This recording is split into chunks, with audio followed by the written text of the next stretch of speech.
fasha kwihangana, fasha mana.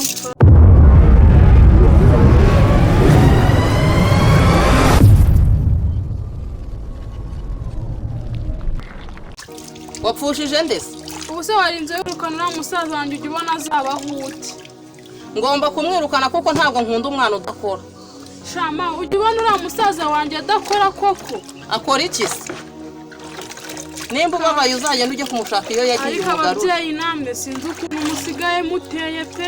Genda ujye kumushaka umugarure ubwo uzajya umumenya muri byose. Agahinda karanyishe kuko musaza wanjye agiye. Niwe twajyaga tuganira ibintu byose, ubuse nzongera kuganira nande koko mana. None hareke ibe musana uri koza ufata inzira ugende ujye kumushaka umugarure. Nanjye rero niyo gahunda mfite.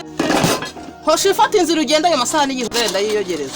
Oya reka manze nyarangize nanjye utazantorongeza pe. Wowe uzibeshye hagire